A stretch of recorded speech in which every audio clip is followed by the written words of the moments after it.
Hello again my friends, another day, another dollar, another news update. In this video we're going to look at Bungie's thoughts on adding a 9-player matchmaking system to Escalation Protocol, 6 brand new exotic armor buffs, some Iron Banner news that will please solo players, and of course a wealth of sweet precious loot. Let's effing do this.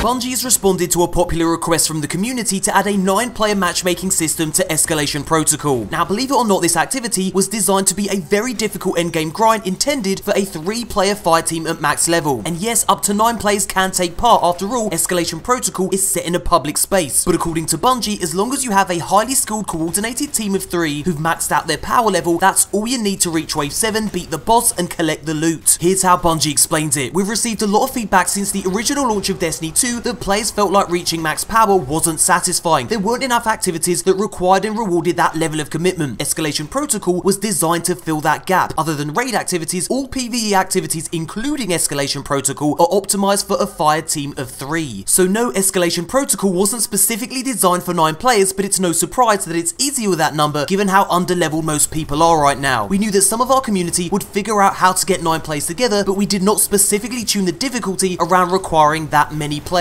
In short, max out your power level and get good, you filthy casuals. But the question still remains, will Bungie at some point in the future enable a 9-player matchmaking system? Well, here's what Bungie had to say about this. We've had a lot of conversations here about what to do to answer the community's feedback. We're going to continue to monitor as more players progress up to max power and are able to attempt Escalation Protocol at the difficulty it was designed for, and will then determine what, if any, action is necessary. We also hear players are really enjoying large groups of players fighting against enemies, so we'll use that feedback to inform our future plans. So yeah, no immediate plans from Bungie to add a 9-player matchmaking system to Escalation Protocol, but perhaps future content may very well take this request into consideration. What do you guys think about this? Leave a comment below and let me know. Now guys, check this out. We've actually got a bit of breaking news concerning this very issue. Community manager Cosmo left this Reddit comment regarding Escalation Protocol. We've been looking at the feedback and considering adjusting the difficulty. We were worried we would make it too easy, and it's possible we tuned it a little too hot. Please let us know what you think. Changing fireteam sizes isn't a change we can make, but adjusting the difficulty of the activity at the higher end is something we can do. So it appears fireteam sizes won't change, but the difficulty may very well be toned down. An interesting development indeed. Again, I'm interested to hear what you guys have to say about this, so leave your thoughts below. Okay, so while we're on the subject of Escalation Protocol, I finally completed my first Wave 7 boss. Yes, me and some friends set up a 9-player session, which is a bit of a pain to sort out, but it's kind of a must when your hunter is only 366 power.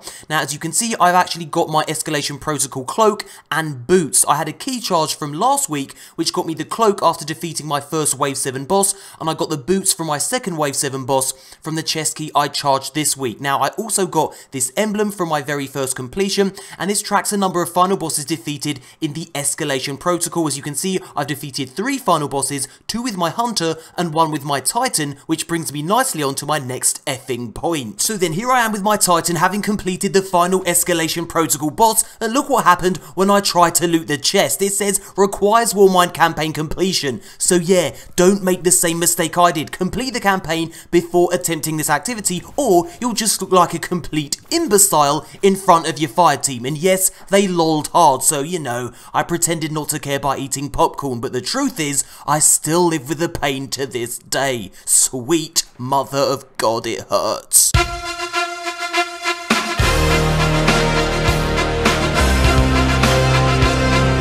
On May 29th, Bungie's dropping an update that will buff 6 exotic pieces of armor, 2 for each class. Now, there'll be more exotic buffs in the future, but let's look at what Bungie has in store for us May 29th, starting with a Titan. First up, we have Syntheseps. Now, previously, this perk adjusted your melee damage depending on the number of enemies surrounding you. Well, now it grants a flat bonus to melee and super damage when you're surrounded by 3 or more enemies. The buff lasts for a short duration after you're no longer surrounded. Now, this change will mean you can take advantage of this melee and super damage buff far more often, especially in PvE PvE, and this should come in very useful for strikes. Next up, when you have the Line Rampant equipped, you can hip fire while lift is active without interrupting it, and your aerial hip fire doesn't have an accuracy penalty, so basically you're now way more of a threat in the air, death from above indeed. Next up, the Hunter's Wraith Metal perk now also reloads all weapons simultaneously after dodging, as well as granting increased movement, weapon handling and mobility. Bungie wants you to feel like an effing ninja when you're wearing this, and this buff may just fulfill that fantasy, you filthy weeaboo. Next up, we have the Mekinese trick sleeves, which I have to admit, I've never actually effing used. Well, the new buff means that not only is the ready and reload speed of your sidearm increased, but swapping to a sidearm when critically wounded greatly increases its damage. Now, with this equipped, your sidearm becomes a last resort weapon that you can pull out in an emergency to help turn the tide in your favour. A nifty little bonus for sidearm enthusiasts for sure, but if like me, you don't do sidearms, well, this will continue to gather dust in the vault. RIP. Next up, the Warlock's Lunification Boots. Your Rift now automatically reloads your enemy's weapons when they stand inside it. They no longer have to hop in and out the Rift to reload. And your Empowering Rift now also makes weapons more effective at extended ranges. And finally, we have Sun Bracers, which now increases the duration of solar grenades. And get this, if you get a solo melee kill, you activate unlimited solar grenade energy for a brief period, which sounds pretty damn sweet. Bungie wants this exotic to give the player a strong taste of power far more frequently. Feel the burn, biatch.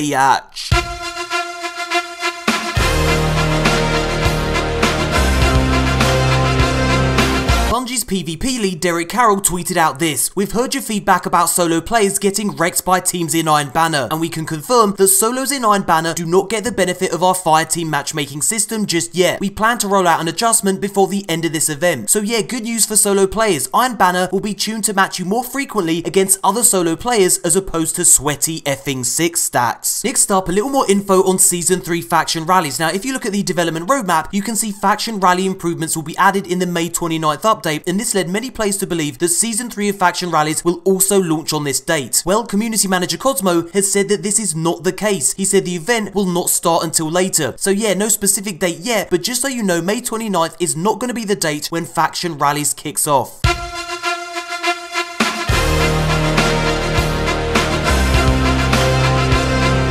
Right then, it's now time for my favourite part of the video, that sweet, precious loot. Now, as you can see, I'm opening Luminous Engrams with my Titan. He's currently at 366. The idea, of course, is to get him to a higher power level, and we're going to start with that Saki Robo douche, Cade effing 6. What have you got for Pupsy Console? Let's do this, a booyaxi. We got the helmet and we've got Skyburner's Oath. Now, those of you that have been watching my channel for a very long time will know the Skyburner's Oath did not drop for me until about 4 months into the game. So this is my second ever Skyburner's Oath. So let's see what the actual helmet dropped at. That dropped at 364. Will that actually be able to infuse into this helmet? It will. So that's exactly what we're going to effing well do. And that brings it up to 369. That's moved me up a tiny little piece. Let's have a look and see what Skyburner's Oath dropped at. It dropped at 369, which is pretty damn tasty. Now, I kind of don't want to infuse this into anything. I want a 369 Skyburner's Oath. So I'm going to leave that right there. And we're going to now move the F on to our next vendor. Actually, before I do that, let me make a little adjustment to bring my light level up. So I'm just going to replace these, get the Skyburner's Oath in, and we've moved up a little bit extra. So now let's move the F on. Oh, Zavala, we meet again, you bald, awoken beauty. What have you got for me? Let's have a little look-see. We got some leg armor, we got some grenade launcher action, and we've also got a Titan ornament. Hoorah! Let's just pop those on. Let's see if this can move me up. 363, I think I can infuse those into those, so that's exactly what I'm going to effing well do. Let's see what that moves me up to. 368. Have we moved up a light level yet? We haven't. We're kind of nearly there. Now, can I actually infuse this into that? Let's see. I'm pretty sure I damn well can. So again, we're going to do that. Infuse that into Play the Game, which is my favourite PvP grenade launcher in the entire game. It's an absolute beast. I've got 300 kills with it in the Crucible. I absolutely love it. Did that move me up? It only effing well did to 367. So that's one power level up. Now, let's open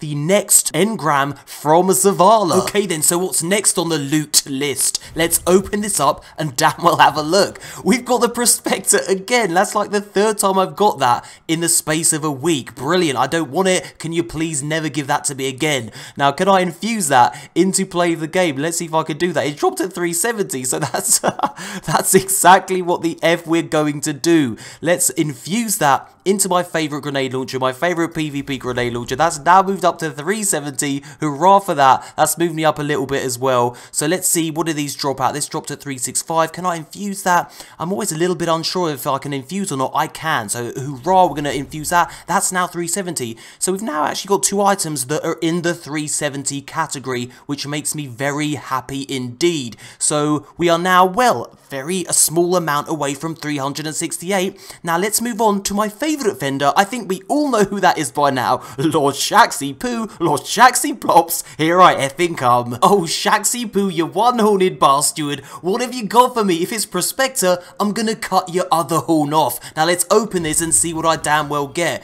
We got a rocket launcher and we got a chest piece. Now let me have a look and see what the chest piece dropped at. That dropped at 366, so we're going to infuse that into this and hopefully bring my light level up a little bit. So let's do exactly that. It's now 371. Hello to 371, and that's moved us up to 368. So good progression so far. Now what did this drop out? This dropped to 366. We're going to infuse that into my classical 42 rocket launcher. I don't actually have Sins of the Past yet, for God's sake, so this is the next best thing, I guess. 371. We are moving on up. Let me now equip that and see what that does to my power level.